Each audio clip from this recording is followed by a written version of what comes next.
Welcome to Nicole Sauce's Thought of the Walk, episode 92. These are just things that I'm thinking about when I'm on a walk with my dogs. And you can see the dogs, you can see me, but you can see the dogs ahead of me, and I yell at them from time to time.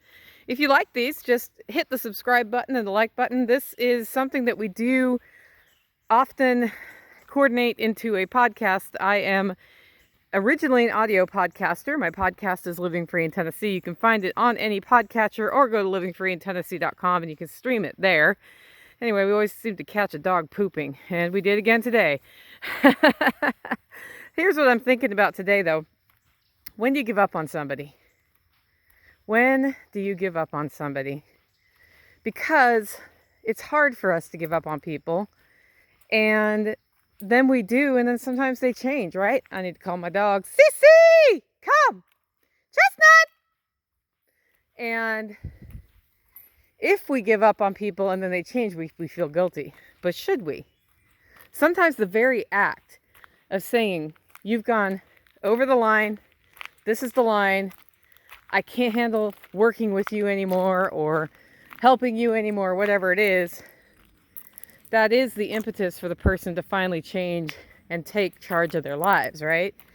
And then you gave up on them, and there they are. You didn't need to give up on them anymore, but you kind of did, right? So I think we tend to talk ourselves out of setting boundaries when we need to set boundaries because we're taught to be polite. And you can be polite and still set a boundary, right? Recently, I set a boundary with somebody in the last couple of years where they had a behavior that I was not very happy with. Look, somebody threw their trash on my ground. I'm going to pick that up on my way back. Because we don't have trash picker-uppers here, but we do have people willing to throw their Carl's Jr. on the ground. There's a boundary I'd like to set about throwing stuff out your window on backcountry roads. Anyway, I digress. I had to set a boundary because the person's behavior was negatively impacting me. So I thought about it, and I thought about it, and I thought about it, and I said, okay, this is what my boundary is. And I explained it to the person. And the boundary was, when engaging in this behavior, don't be around me. It's pretty simple. I didn't tell them, go jump off a cliff. I didn't yell at them. I just said, this is the deal. This is causing me pain. I don't like pain, so don't do that around me. And if you're going to do that, do it somewhere else. And first thing they did was engage in that behavior in front of me, testing my boundary. And I was like, so the deal is, do what you got to do, but don't do it here. And so they did. They stopped engaging in that behavior around me just because I said the boundary and I enforced the boundary. And a while later, they eventually stopped engaging in that behavior. I'm pretty sure that I needed to set that boundary for the person to realize that that behavior was also probably not helpful to them. But I also think that if they had continued to engage in that behavior, not around me, I would have been fine. But did I give up on that person? No, I never gave up on that person, right? I just removed myself from the situation. So then we return to the question, when should you give up on somebody? I'm not sure you ever should give up on somebody.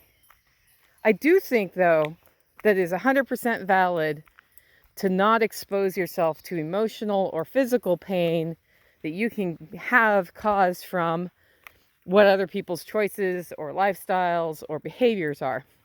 Whether that behavior is unable to hold down a job and should be contributing to the family, whether that behavior is addictive in nature, whether it is abusive verbally or physically, all of those things. The line for me is not, do I give up on the person? Do I think they can change? I think most people can change. There's probably somebody somewhere who can't change. Most people can change, though, when they decide to. It's hard work to change, by the way, but it can be done. But what I can do is remove myself from exposure to people that I quote unquote need to give up. And this is like something that often comes up in the context of what we call the reluctant spouse in the self-reliance world. Often you'll have a couple, hey, Chestnut! You'll have a couple one person's really into like developing a deep pantry, making sure there's water storage, all of those things. The other one is like, I love you, honey, but I think this is kind of weird and nuts. And I'll get questions about how do I get my spouse on board. And I think this goes back to my give up on people question.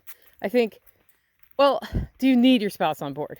What you need is for your spouse not to get in your way and not to resent what you're doing. But do you really need them to be 110% on board? Maybe you do, maybe you don't. That's the first question to ask. And then if you do want to get them on board, the deal is, again, boundaries. Reduce your exposure to pain caused by the person not being on board, whatever that is.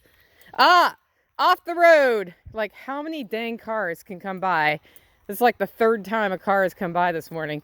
And I got my dogs. I don't want them running out in the middle of the road. So anyway, like, how important is it for... Off the road. It's fine. Anyway, how important is it for them to be on board?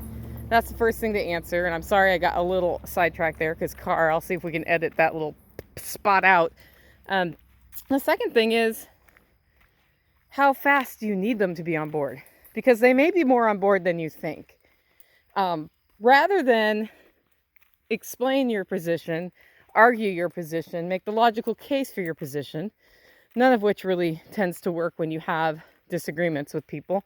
They're not going to hear your side or embrace your side until they're open to it.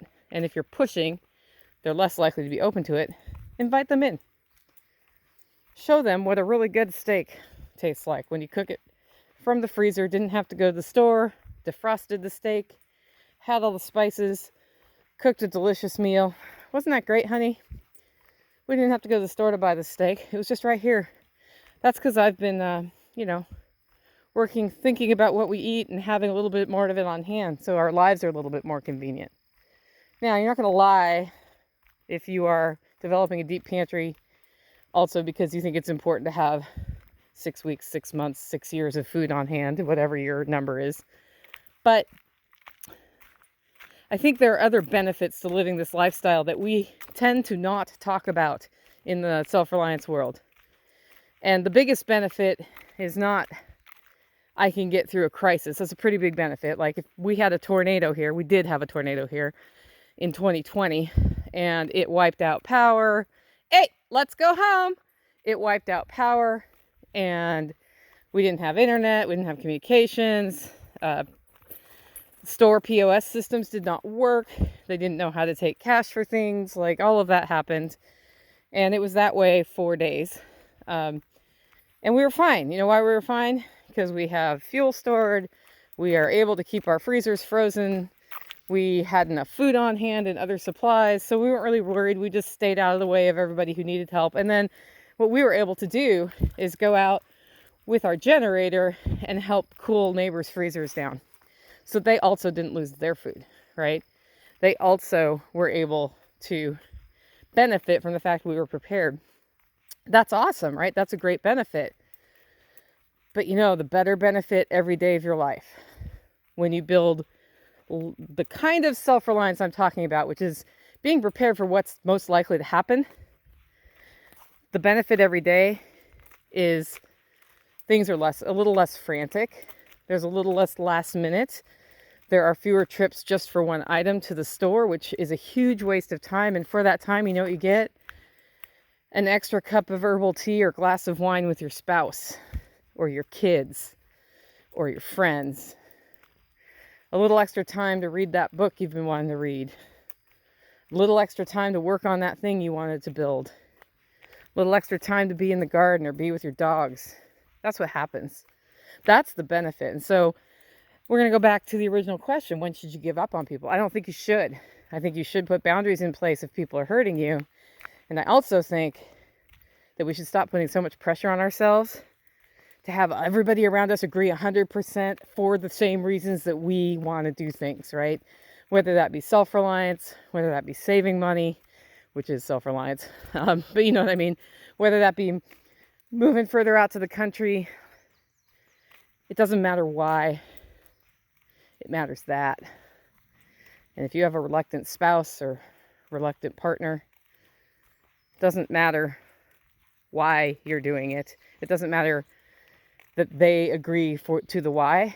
What matters is that they don't get in your way and that they start seeing the day-to-day benefits, the things that make your day-to-day life better. And sure, if there's a crisis and you're set for it, you can be like, it's my moment. Don't I told you so them during that time. Just be like, isn't this awesome? Don't I told you so them. Pretend like they've been on board with you the whole time, man. That's how you do it. Anyway, those are my thoughts today on the walk. I'm going to enjoy quiet time with my dogs now. Make it a great week.